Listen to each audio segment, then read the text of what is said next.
Second sir.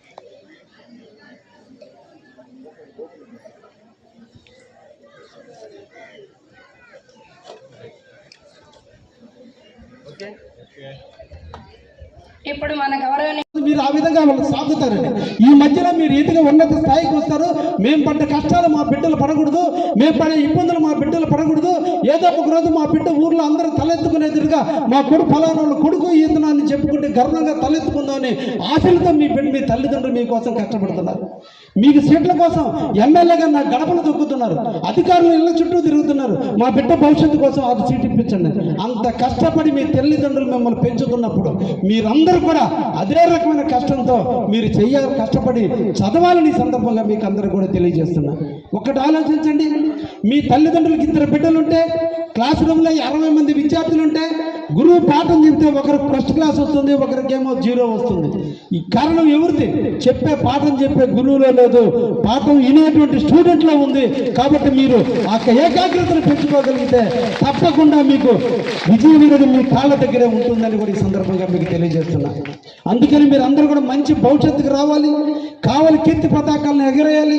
ఈ కాలేజీలో ఈ స్కూల్లో చదివిన పిల్లలు, మా కావలి పిల్లలు ఎక్కడో ఉన్నారో, మంచి స్థితిలో ఉన్నారని చెప్పుకునేటట్టుగా మా అందరికీ తలెత్తుకుని ఎదిగేటట్టుగా మీరు అందరూ కూడా చెయ్యాలని పిల్లలందరినీ కూడా కోరుకుంటూ, తల్లులు కూడా మీకు అందరూ కూడా చెప్తున్నా, ఈ పిల్లలందరూ కౌమారి దశలో ఉన్నారు.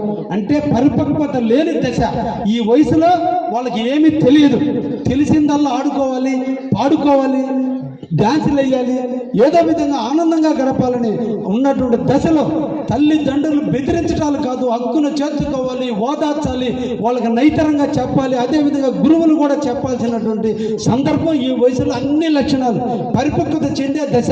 వీళ్ళందరూ కూడా 10 సంవత్సరాల నుంచి 15 సంవత్సరాల మధ్యలో ఉన్నారంటే మెచ్యూరిటీ వచ్చేటువంటి దశలో ఉన్న ఈ పరిపక్వ దశలో మన అందరి అవసరం ఆ బిడ్డలకు ఉంది.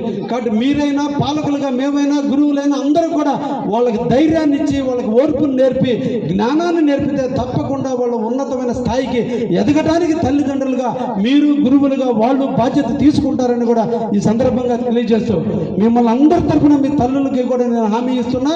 మీరందరూ కష్టపడి మీ తల్లుల కళ్ళల్లో ఆనందం, వాళ్ళ కష్టాలన్నీ మర్చిపోయి హృదయం నిండా హత్తుకుని శభాష్ బిడ్డ, ఊళ్ళో నన్ను నా పొరుగు కాపాడేవారు అని చెప్పి మిమ్మల్ని గట్టిగా ఓటేసుకునే రోజున తెచ్చుకోవాలని మిమ్మల్ని అందరినీ కూడా ఆశీర్వదిస్తూ, ఈ అవకాశం ఇచ్చినటువంటి ఇంకా చాలా ఉన్నాయి, కానీ నాకు కాలాతీతమైంది. ఇటువంటి అవకాశాన్ని